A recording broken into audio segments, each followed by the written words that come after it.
मेरे दो डैडी थे, एक अमीर और दूसरे गरीब। एक बहुत पढ़े लिखे थे और समझदार थे। उनके पास पीएचडी था और उन्होंने अपने 4 साल के अंडरग्रेजुएट कार्य को 2 साल से भी कम समय में कर लिया था। इसके बाद वे आगे पढ़ने के लिए Stanford university, university of Chicago तथा नॉर्थ वेस्टर्न यूनिवर्सिटी गए और यह सब उन्होंने पूरी तरह से स्कॉलरशिप के सहारे ही किया। मेरे दूसरे डैडी 8वीं से आगे नहीं पहुंचे। दोनों ही अपने करियर में सफल थे। दोनों ने जिंदगी भर कड़ी मेहनत की थी। दोनों ने ही काफी पैसा कमाया था, परंतु उनमें से एक पूरी जिंदगी पैसे के लिए परेशान होता रहा। दूसरा हवाई के सबसे अमीर व्यक्तियों में से एक बन गया। एक के मरने पर उसके परिवार और जरूरतमंदों को करोड़ों डॉलर की दौलत मिली। दूसरा अपने पीछे कर्ज छोड़कर गया। मेरे दोनों डैडी इरादे के पक्के, चमत्कारी और प्रभावशाली थे। दोनों ने मुझे सलाह दी, परंतु उनकी सलाह एक सी नहीं थी। दोनों ही शिक्षा पर बहुत जोर देते थे, परंतु उनके द्वारा सुझाए गए पढ़ाई के विषय अलग अलग थे। अगर मेरे पास केवल एक ही डैडी होते तो मैं या तो उनकी सलाह मान लेता या फिर उसे ठुकरा देता। क्योंकि सलाह देने वाले दो थे, इसलिए मेरे पास दो विरोधाभासी विचार होते थे, एक अमीर आदमी का और दूसरा गरीब आदमी का। किसी भी एक विचार को सीधे सीधे मान लेने या न मानने के बजाय मैं उनकी सलाहों पर काफी सोचता था, उनकी तुलना करता था और फिर खुद के लिए फैसला किया करता था।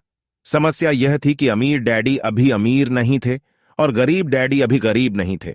दोनों ही अपने करियर शुरू कर रहे थे और दोनों ही दौलत तथा परिवार के लिए मेहनत कर रहे थे, परंतु पैसे के बारे में दोनों के विचार और नजरिए एकदम अलग थे। उदाहरण के तौर पर एक डैडी कहते थे, पैसे का मोह ही सभी बुराइयों की जड़ है, जबकि दूसरे डैडी कहा करते थे, पैसे की कमी ही सभी बुराइयों की जड़ है। जब मैं छोटा था तो मुझे दोनों डैडियों की अलग अलग सलाहों से दिक्कत होती थी। एक अच्छा बच्चा होने के नाते मैं दोनों की बातें सुनना चाहता था। परेशानी यह थी कि दोनों एक सी बातें नहीं कहते थे। उनके विचारों में जमीन आसमान का फर्क था, खासकर पैसे के मामले में। मैं काफी लंबे समय तक यह सोचा करता कि उनमें से किसने क्या कहा, क्यों कहा और उसका परिणाम क्या होगा।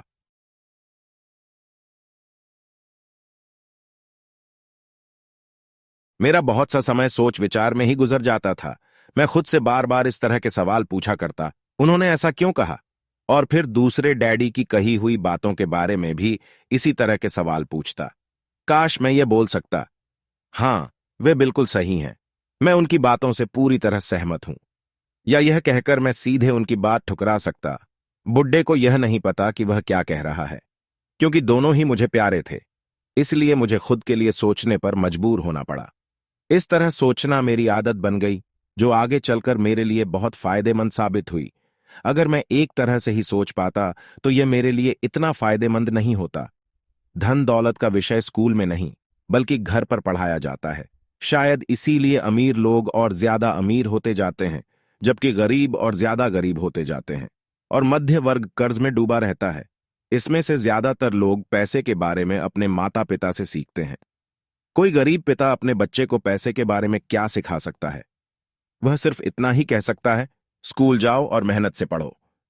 हो सकता है वह बच्चा अच्छे नंबरों से कॉलेज की पढ़ाई पूरी कर ले, फिर भी पैसे के मामले में उसकी मानसिकता और उसका सोचने का ढंग एक गरीब आदमी जैसा ही बना रहेगा। यह सब उसने तब सीखा था जब वह छोटा बच्चा था। धन का विषय स्कूलों में नहीं पढ़ाया जाता। स्कूलों में शैक्षणिक और व्यावसायिक निपुणताओं पर जोर दिया जाता है, न कि धन संबंधी निपुणता पर। इससे यह साफ हो जाता है कि जिन स्मार्ट बैंकर्स, डॉक्टर्स और अकाउंटेंट्स के स्कूल में अच्छे नंबर आते हैं, वे जिंदगी भर पैसे के लिए संघर्ष क्यों करते हैं। हमारे देश पर जो भारी कर्ज लदा हुआ है, वह काफी हद तक उन उच्च शिक्षित राजनेताओं और सरकारी अधिकारियों के कारण है जो आर्थिक नीतियां बनाते हैं। और मजे की बात यह है कि वे धन के बारे में बहुत कम जानते हैं। मैं अवसर नई सदी में आने वाली समस्याओं के बारे में सोचता हूं। तब क्या होगा जब हमारे पास ऐसे करोड़ों लोग होंगे जिन्हें आर्थिक और चिकित्सकीय मदद की जरूरत होंगे धन संबंधी मदद के लिए। या तो वे अपने परिवारों पर या फिर सरकार पर निर्भर होंगे। क्या होगा जब मेडिकेयर और सोशल सिक्योरिटी के पास का पैसा खत्म हो जाएगा? किस तरह कोई देश तरक्की कर पाएगा अगर पैसे के बारे में पढ़ाई की जिम्मेदारी माता पिता के ऊपर छोड़ दी जाएगी, जिनमें से ज्यादातर गरीब हैं या गरीब होंगे?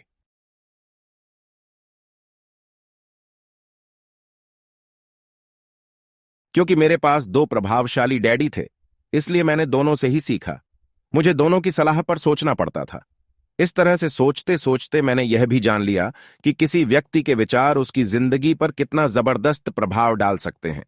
उदाहरण के तौर पर एक डैडी को यह कहने की आदत थी, मैं इसे नहीं खरीद सकता। दूसरे डैडी इन शब्दों के इस्तेमाल से चिढ़ते थे। वे जोर देकर कहा करते थे कि मुझे इसके बजाय यह कहना चाहिए, मैं इसे कैसे खरीद सकता हूं। पहला वाक्य नकारात्मक है और दूसरा प्रभाववाचक। एक में बात खत्म हो जाती है और दूसरे में आप सोचने के लिए मजबूर हो जाते हैं। मेरे जल्द ही अमीर बनने वाले डैडी ने मुझे समझाया कि जब हम कहते हैं मैं इसे नहीं खरीद सकता, तो हमारा दिमाग काम करना बंद कर देता है। इसके बजाय जब हम यह सवाल पूछते हैं, मैं इसे कैसे खरीद सकता हूं, तो हमारा दिमाग काम करने लगता है। उनका यह मतलब नहीं था कि आपका जिस चीज पर दिल आ जाए उसे खरीद लें। तो वे लगभग दीवानगी की हद तक अपने दिमाग को कसरत करवाना चाहते थे, क्योंकि उनके ख्याल से दिमाग दुनिया का सबसे ताकतवर कंप्यूटर है। मेरा दिमाग हर रोज तेज होता जाता है, क्योंकि मैं इसकी कसरत करता रहता हूं। जितना तेज होता जाता है, मैं उतना ही ज्यादा पैसा कमा सकता हूं। उनका मानना था कि मैं इसे नहीं खरीद सकता कहना दिमागी आलस्य की पहचान है।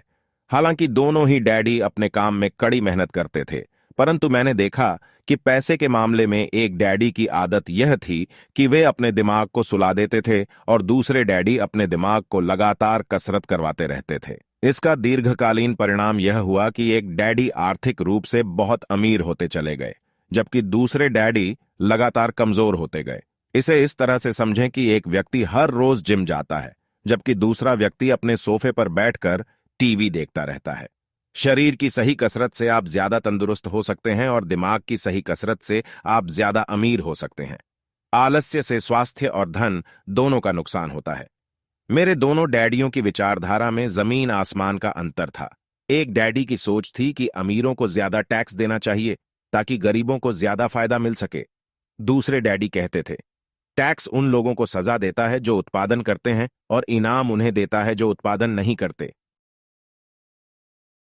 उदाहरण के तौर पर मेरे गरीब डैडी हमेशा कहा करते थे, मैं कभी अमीर नहीं बन पाऊंगा, और उनकी यह भविष्यवाणी सही साबित हुई। दूसरी तरफ मेरे अमीर डैडी हमेशा खुद को अमीर समझते थे। वे इस तरह की बातें करते थे, मैं अमीर हूं, और अमीर लोग ऐसा नहीं करते। एक बड़े आर्थिक झटके के बाद जब वे दिवालियेपन की कगार पर थे, तब भी वे खुद को अमीर आदमी ही कहते रहे। वे अपने समर्थन में यह कहते थे, गरीब होने और पैसा न होने में फर्क होता है। पैसा पास में न होना अस्थायी होता है, जबकि गरीबी स्थायी है। मेरे गरीब डैडी यह भी कहते थे, मेरी पैसे में कोई रुचि नहीं है या पैसा महत्वपूर्ण नहीं है। मेरे अमीर डैडी हमेशा कहते थे, पैसे में बहुत ताकत है। हो सकता है हमारे विचारों की ताकत को कभी भी मापा न जा सके या फिर उन्हें पूरी तरह से समझा न जा सके। फिर भी बचपन में ही मैं यह समझ गया था कि हमें अपने विचारों पर ध्यान देना चाहिए और अपनी अभिव्यक्ति पर भी। मैंने देखा कि मेरे गरीब डैडी इसलिए गरीब नहीं थे क्योंकि वे कम कमाते थे, बल्कि इसलिए गरीब थे क्योंकि उनके विचार और काम गरीबों की तरह था। दो डैडी होने के कारण बचपन से ही मैं इस बारे में बहुत सावधान हो चला था कि मैं किस तरह की विचारधारा अपनाऊं, मैं किसकी बात मानूं, अपने अमीर डैडी की या अपने गरीब डैडी की। हालांकि दोनों ही शिक्षा और ज्ञान को बहुत महत्वपूर्ण मानते थे, परंतु क्या सीखा जाए इस बारे में दोनों की राय अलग अलग थी। एक चाहते थे कि मैं पढ़ाई में कड़ी मेहनत करूं, डिग्री तक पहुंचूं और पैसे कमाने के लिए अच्छी सी नौकरी ढूंढ लूं। वे चाहते थे कि मैं एक पेशेवर अधिकारी, वकील या अकाउंटेंट बन जाऊं या एमबीए कर लूं। दूसरे डैडी मुझे प्रोत्साहित करते थे कि मैं अमीर बनने का रहस्य सीख लूं, यह समझूं कि पैसा कैसे काम करता है और यह जानूं कि इससे अपने लिए कैसे काम लिया जाता है। मैं पैसे के लिए काम नहीं करता, इन शब्दों को वे बार बार दोहराते थे। पैसा मेरे लिए काम करता है। 9 वर्ष की उम्र में मैंने यह फैसला किया कि पैसे के बारे में मैं अपने अमीर डैडी की बात सुनूंगा और उनसे सीखूंगा। यह फैसला करने का मतलब था कि मैं अपने गरीब डैडी की बातों पर ध्यान न देना। हालांकि उनके पास कॉलेज की बहुत सी डिग्रियां थीं जो मेरे अमीर डैडी के पास नहीं थीं। रॉबर्ट फ्रॉस्ट का सबक। रॉबर्ट फ्रॉस्ट मेरे पसंदीदा कवि है। हालांकि मुझे उनकी बहुत सी कविताएं पसंद है, परंतु द रोड नॉट टेकन मुझे सबसे ज्यादा पसंद है। मैं इसकी शिक्षा का इस्तेमाल हर रोज करता हूं। द रोड नॉट टेकन वह राह जिसे चुना नहीं गया। पीले जंगल में 2 राहें बंटती थीं और अफसोस कि मुझे एक को चुनना था, और मैं अकेला पथिक खड़ा रहा, देर तक यह देखते हुए कि यह राह कहां तक जाती है। झुरमुटों में मुड़ने के पहले फिर मैंने दूसरी राह चुनी, उतनी ही सुंदर और शायद बेहतर भी, क्योंकि यहां घास ज्यादा थी और कम लोग गुजरे थे। हालांकि लोगों के गुजरने से यहां भी उतना ही नुकसान हुआ था, और दोनों ही उस सुबह बराबर थीं, पत्तियों पर काले कदम नहीं थे। और मैंने पहली को अगले दिन के लिए रखा, पर यह जानते हुए कि कैसे रास्ते निकलते हैं। मुझे शक था कि मैं कभी लौटूंगा। मैं आह भरकर यह कहूंगा, आज से सदियों बाद शायद। एक जंगल में दो राहें बंटती थीं, और मैंने कम चली हुई राह को चुना, और इसी बात से सारा फर्क पड़ा। बहुत समय गुजर चुका है, पर मैं अब भी अक्सर रॉबर्ट फ्रॉस्ट की कविता पर चिंतन करता रहता हूं। पैसे के बारे में अपने पढ़े लिखे डैडी की सलाह और नजरिए को न सुनने का मेरा फैसला दुखद था, परंतु यह एक ऐसा फैसला था जिसने मेरी जिंदगी की दिशा तय कर दी। एक बार मैंने यह फैसला किया कि मुझे किसकी बात सुननी है, तो उसके बाद मेरी धन संबंधी शिक्षा शुरू हो गई। मेरे अमीर डैडी ने मुझे 30 साल से भी ज्यादा समय तक सिखाया, तब तक जब तक कि मेरी उम्र 39 साल नहीं हो गई, और इसके बाद उन्होंने सिखाना बंद कर दिया। उन्होंने यह देख लिया था कि मैं वह सब समझ चुका हूं जो वे मेरी मोटी बुद्धि में भरने की कोशिश कर रहे थे।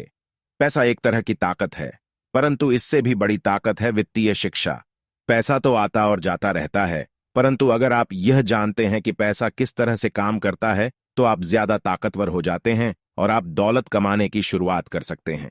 केवल सकारात्मक चिंतन से ही समस्या का हल नहीं हो सकता, क्योंकि ज्यादातर लोग स्कूल में पढ़ते हैं और वहां वे कभी यह नहीं सीख पाते कि पैसा किस तरह से काम करता है। इसलिए वे पैसे के लिए काम करने में अपनी सारी जिंदगी बर्बाद कर देते हैं। मेरी शिक्षा जब शुरू हुई थी, तब मैं केवल 9 साल का था, और इसी कारण मेरे अमीर डैडी ने मुझे जो पाठ पढ़ाए थे वे बहुत आसान थे। और सारी बातों को छोड़कर विचार किया जाए तो उन्होंने मुझे 30 सालों तक कुल 6 महत्वपूर्ण पाठ पढ़ाए। यह पुस्तक उन्हीं 6 पाठों के बारे में है, और इसे भी उतना ही आसान बनाने की कोशिश की गई है जितना कि मेरे अमीर डैडी ने इन्हें मेरे लिए आसान बनाया था। यह पाठ आपके लिए जवाब की तरह नहीं लिखे गए हैं, बल्कि मार्गदर्शक की तरह लिखे गए हैं। ऐसे मार्गदर्शक जो ज्यादा अमीर बनने में आपकी और आपके बच्चों की मदद करेंगे, बदलती हुई इस अनिश्चित दुनिया में कुछ भी होता रहे।